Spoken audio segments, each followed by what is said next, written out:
सांपों की जब भी हम बात करते हैं दोस्तों, तो हमेशा एक ख्याल आता है कि सांप जहरीले होते हैं। सारे सांप जहरीले होते हैं, ये एक कॉमन नोशन होता है आम आदमी के मन मस्तिष्क में, क्योंकि उन्हें ज़्यादा कुछ पता नहीं होता।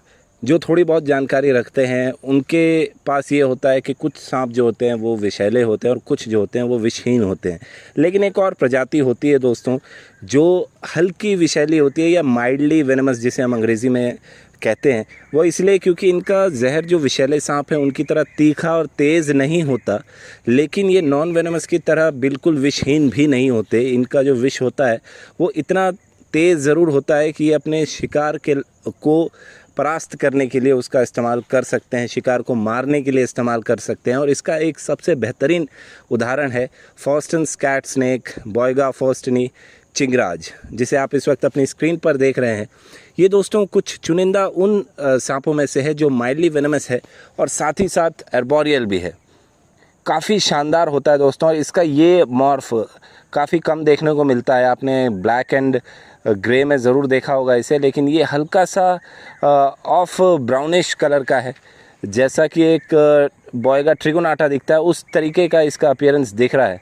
लेकिन ये दोस्तों कॉमन कैट स्नेक नहीं है, ये फॉस्टन्स कैट स्नेक है। इसके शिकार की बात करें तो पेड़ों पर रहने वाले सांपों की तरह ही इसका भी भोजन होता है, जहाँ ये चूज़ों को, पक्षियों के अंडों को, छिपकली और साथ ही साथ जो गार्डन लिजर्ड या जिसे आम बोलचाल में हमारे यहाँ टेंडका कहा जाता है उसे भी ये खाना पसंद करता है। हमने हमारे इलाके में एक 7 फीट के बॉयगा फॉस्टनी को भी रेस्क्यू किया है, जिसने चिकन यानी कि एक मुर्गी के बच्चे को खाया हुआ था, तो वो भी इसकी डाइट में शामिल है। हालांकि उसे खाने के लिए इसके शारीरिक रंग रूप को काफ़ी बड़ा होना पड़ता है। लोग कहते हैं कि ये हार्मफुल नहीं है ह्यूमंस के लिए, लेकिन कहीं ना कहीं अगर इसका साइज़ अगर आप देखें, अगर 7 साढ़े 7 फीट का एक बॉयगा फॉस्टनी है और वो किसी एडल्ट को काट लेता है या किसी बच्चे को काट लेता है, तो जाहिर सी बात है कि हालत बहुत ख़राब हो सकती है, क्योंकि इसके जहर में मौजूद साइटोटॉक्सिन्स अपना असर दिखाएंगे और मसल्स और टिश्यू डैमेज को प्रोवोक कर सकते हैं। मेडिकेशन अगर प्रॉपर ना लिया जाए, समय रहते इलाज ना करवाया जाए, तो हालात चिंताजनक भी हो सकते हैं। इसका हमारे आसपास रहना उतना ही आवश्यक है जितना कि एक नॉन वेनमस रैट स्नेक का रहना आवश्यक है, क्योंकि ये भी कहीं ना कहीं रोडेंट्स को और अनवांटेड पेस्ट्स को कंट्रोल करता है दोस्तों, जो जिनसे हमको ज़्यादा नुकसान है। अगर आप एक स्नेक के कंपैरिजन में अगर आप एक देखें कि एक रोडेंट से हमको जितना नुकसान होता है उतना एक स्नेक से हमको नुकसान नहीं होता, क्योंकि हम स्नेक से तभी घबराते हैं जब हम उन्हें देख पाते हैं।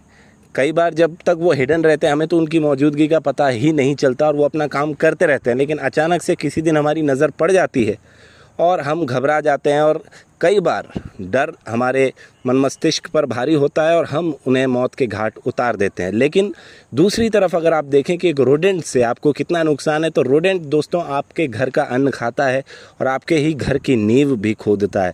ये आप सबसे ज़्यादा ज़रूरी बात है, इसे समझें कि रोडेंट में शामिल जो चूहे हैं वो सबसे ज़्यादा हानिकारक होते हैं।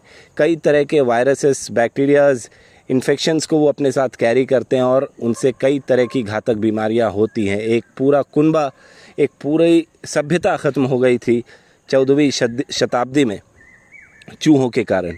तो आप खुद समझें कि एक स्नेक आपके आसपास आपकी हेल्प करने के लिए ही होता है, लेकिन बस थोड़ी सी अज्ञानता के कारण हम उन्हें मारना ज़्यादा बेहतर समझते हैं।